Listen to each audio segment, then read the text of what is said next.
Thank you, Ishita. We have developed a really decent understanding of how the knobs and the levers and the switches on the ultrasound machine work, but I'm itching to get on to seeing some ultrasound images and what they mean.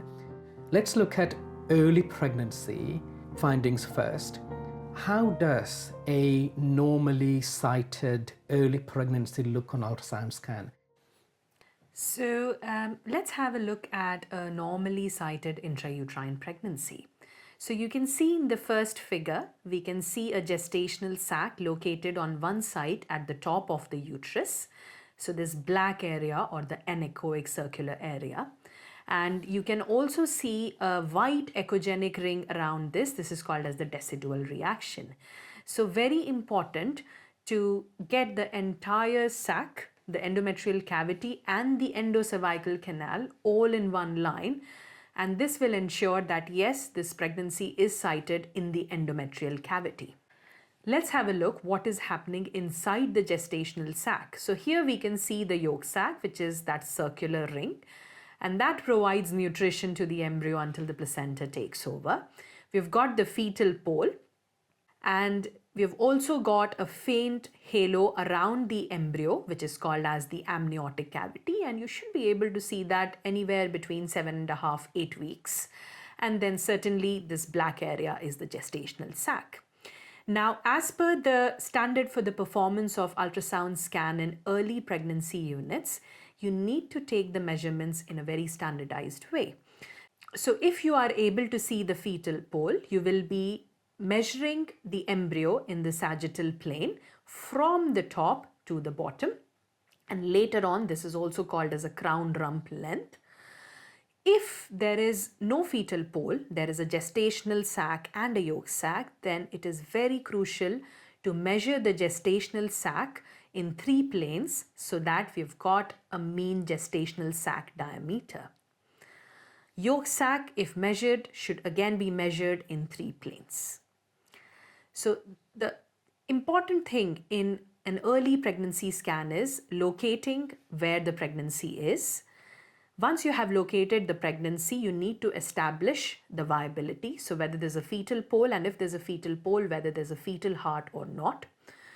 The next thing is to make sure you have visualized the adnexa, which is the area between the uterus and the ovary, and we usually obtain this in a transverse section. It is very important for you to check for corpus luteum in the ovaries. And if there is more than one corpus luteum, you have to exclude multiple pregnancy or heterotropic pregnancy. Fluid, some amount of free fluid is common in early pregnancy, but usually we would see a small amount of fluid in a normally located intrauterine pregnancy in the pouch of Douglas.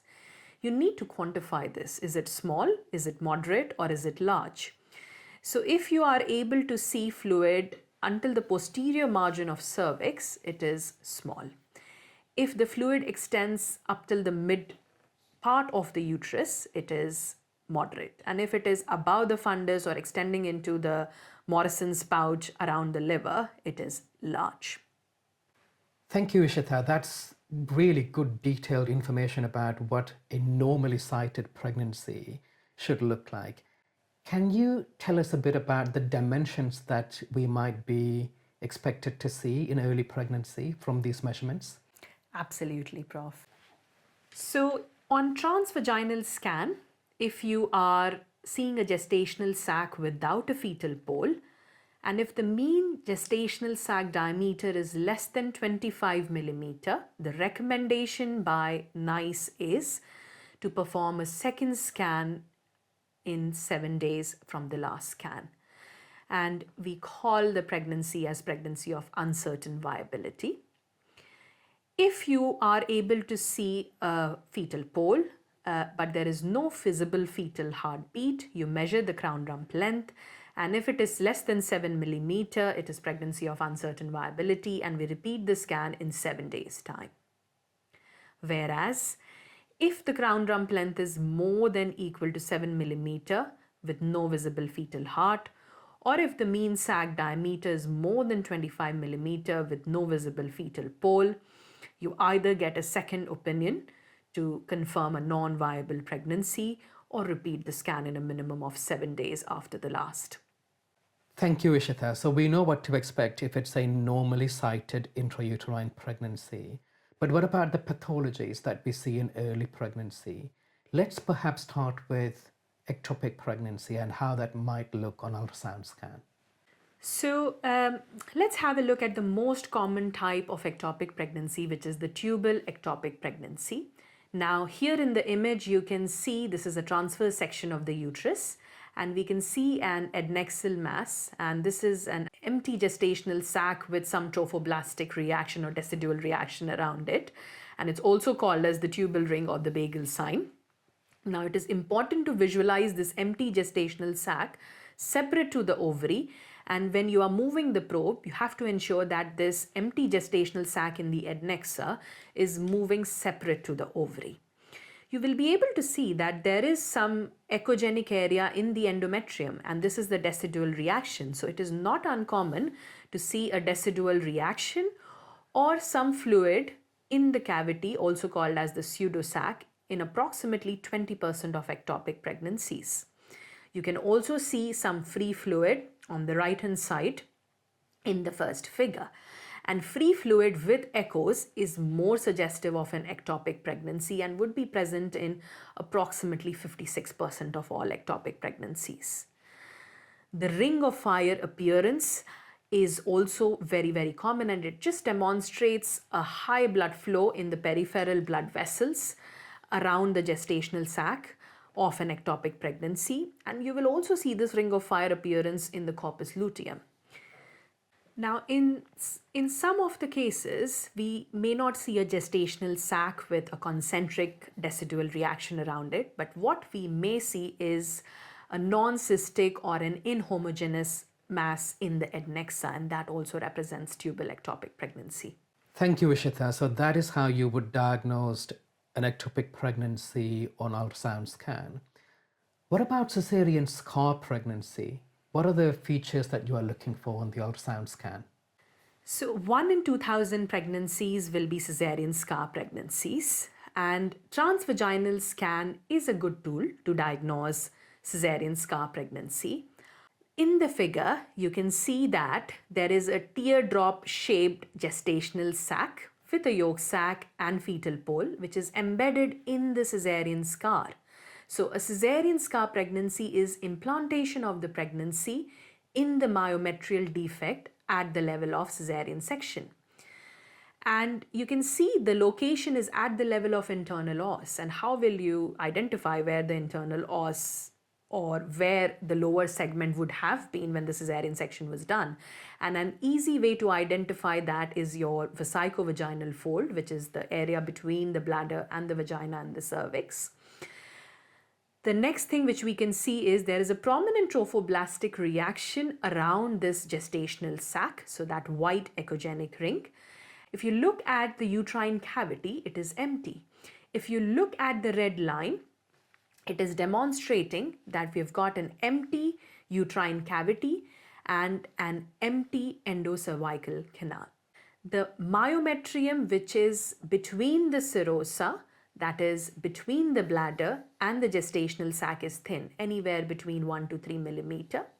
13% of cesarean scar pregnancies can be misdiagnosed as intrauterine pregnancy or cervical ectopic pregnancy.